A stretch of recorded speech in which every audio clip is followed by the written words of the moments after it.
इसको आप कहते हैं आइसोमेरिज्म। अब अगर हम इस चीज को समझना चाहें तो ये एक नॉर्मल बात है या एक्स्ट्राऑर्डिनरी बात है? इज इट नॉर्मल और एक्स्ट्राऑर्डिनरी? Sir extraordinary. क्यों? क्योंकि अगर एक कंपाउंड का मॉलिक्यूलर फॉर्मूला सेम है तो उसकी प्रॉपर्टीज अलग कैसे है?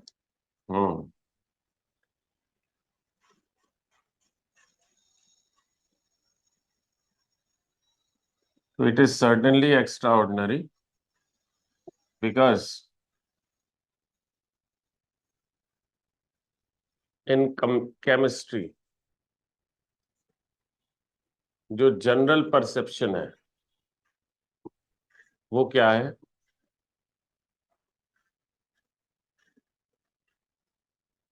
एटम्स मिलकर के कंपाउंड्स बनाते हैं, राइट? Yes sir. और ये जो कंपाउंड्स हैं,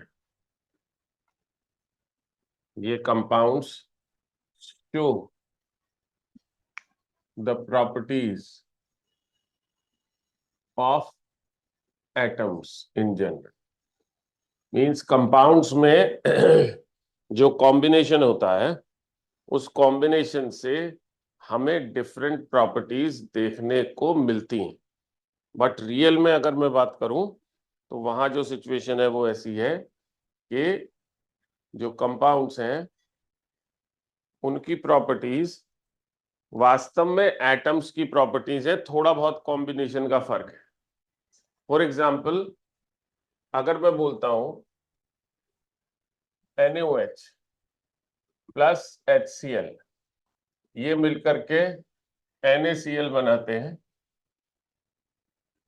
और साथ में पानी बनता है, राइट? तो इसका क्या इंटरप्रिटेशन होता है? इसका इंटरप्रिटेशन होता है कि इन दोनों को मिलाने से जो रिजल्टेंट सॉल्यूशन बन रहा है, ये क्या है? रिजल्टेंट सॉल्यूशन है। ठीक है, जब आप NaOH और HCl को टेस्ट ट्यूब में मिलाओगे तो रिजल्टेंट सॉल्यूशन बन जाएगा, उस टेस्ट ट्यूब में ये दोनों इकट्ठे हो जाएंगे। उस रिजल्टेंट सॉल्यूशन को जब हम ऑब्जर्व करेंगे तो हमको सोडियम आयंस और क्लोराइड आयंस की प्रॉपर्टीज दिखाई देंगी। H प्लस और OH माइनस की प्रॉपर्टीज नहीं दिखाई देंगी क्योंकि ये एक दूसरे को कैंसिल आउट कर देते हैं।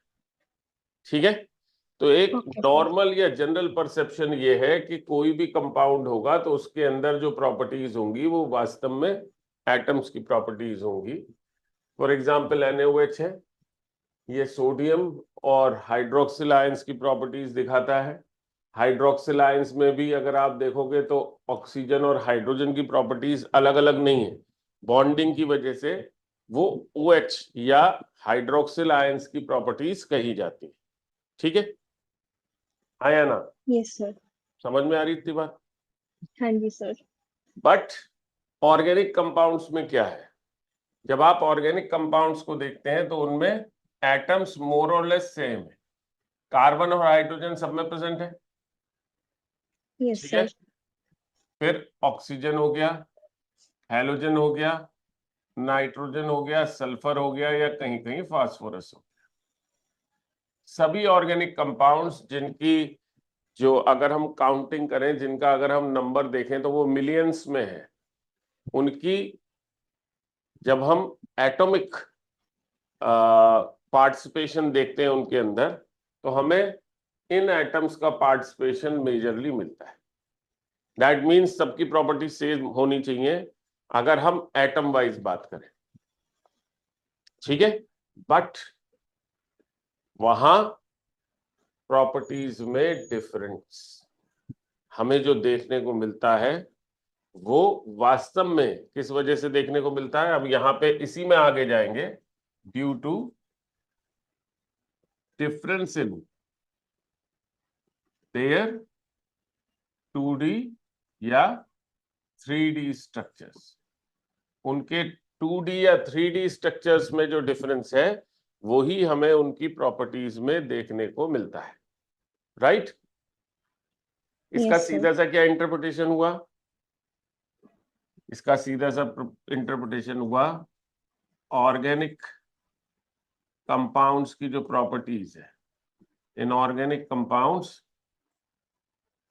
जो प्रॉपर्टीज हैं वो डिपेंड्स अपॉन देयर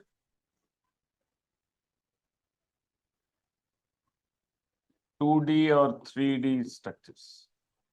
वो एटम्स पे डिपेंडेंट नहीं है बाई एंड लार्ज, वो डिपेंडेंट है उनके 2D या 3D 3D structures. ठीक है।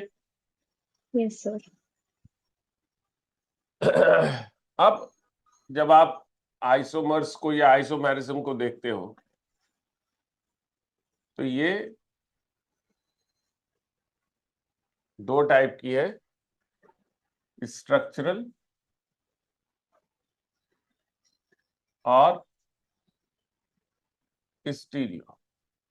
ठीक है, दो टाइप की आइसोमेरिज्म है, स्ट्रक्चरल और स्टीरियो। दोनों में क्या डिफरेंस है? स्ट्रक्चरल कब बोला हमने? आइसोमर्स which show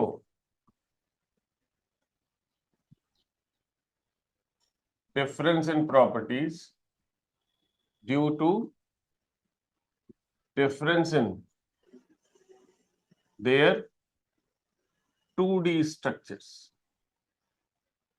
ठीक है, इसको हमने बोला structural isomer. Structural isomerism. Fine.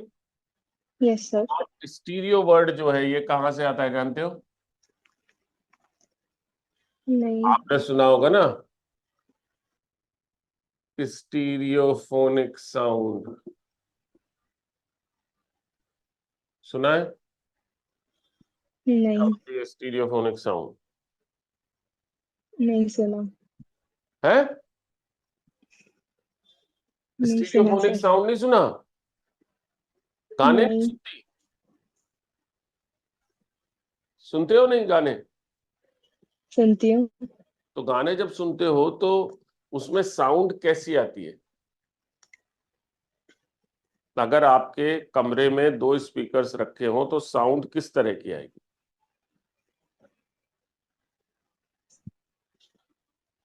बहुत ही ज्यादा क्लियर.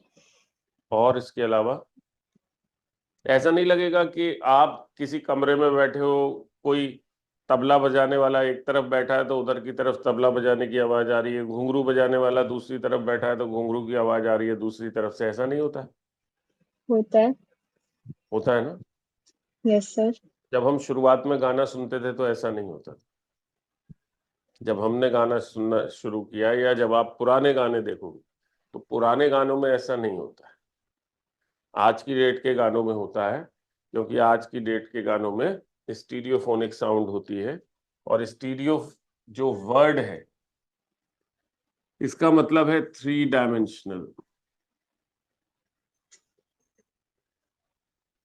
और ये मतलब जो है ना, आप हिंदी से ज्यादा बेहतर वे में पकड़ सकते हैं। स्टीरियो से तो ऐसा अंदाजा नहीं होता क्योंकि हम बहुत सुन चुके हैं, लेकिन हिंदी में जब आप देखेंगे ये लिखा हुआ है त्रिविम, लिखा हुआ है। Yes, sir. त्रि सिग्निफाइज थ्री. थ्री, और विम जो है ये विम बार नहीं है,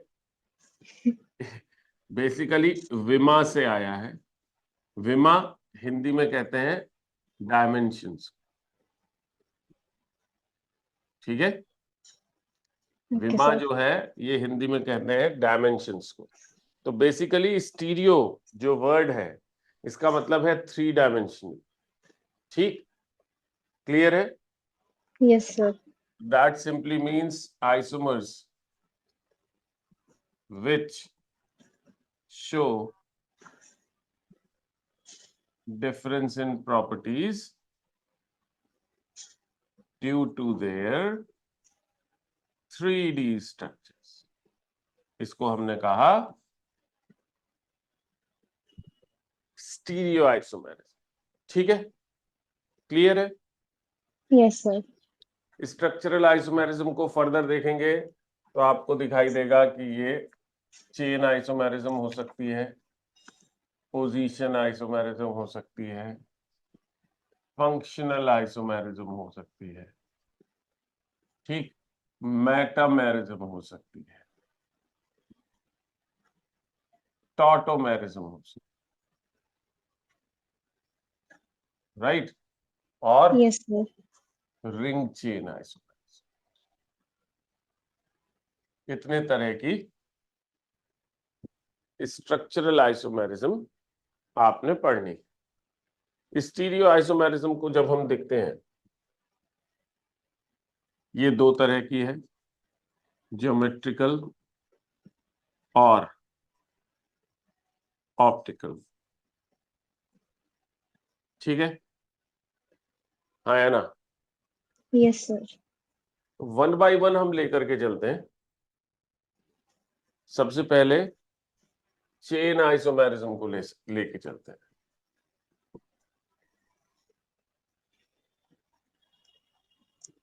क्या डेफिनेशन होगी? सिंपल सी डेफिनेशन होगी, isomers which show difference in properties due to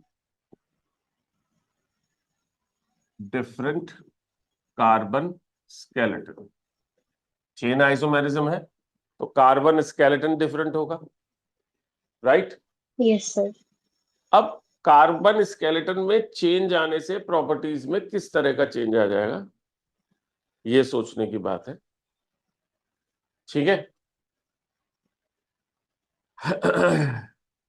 suppose करिए C5H12, इसको देखते हैं तो इसके जो आइसोमर्स हमें दिखाई देते हैं, पहला दिखाई देता है CH3 CH2 CH2 CH2 CH3, right,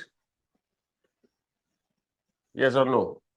yes sir. दूसरा दिखाई देता है CH3 CH3 CH2 CH3, yes और नो। Yes sir.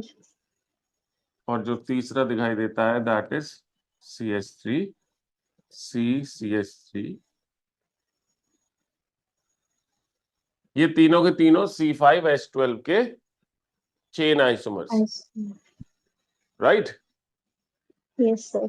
अब इनकी प्रॉपर्टीज में क्या डिफरेंस है? चलो फिजिकल प्रॉपर्टीज में तो डिफरेंस समझ में आएगा ही आएगा, मेल्टिंग पॉइंट डिफर करेंगे, बॉइलिंग पॉइंट डिफर करेंगे, क्योंकि स्ट्रक्चर्स में डिफरेंस।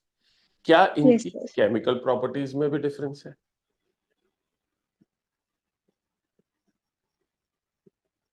मींस जो सोचने वाली बात है वो ये है कि क्या इनकी केमिकल प्रॉपर्टीज में भी डिफरेंस है। चलिए इसको ऐसे समझते हैं,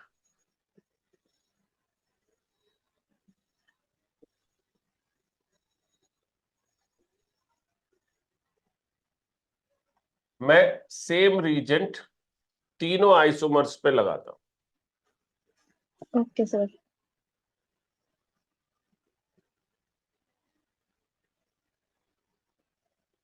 ठीक है।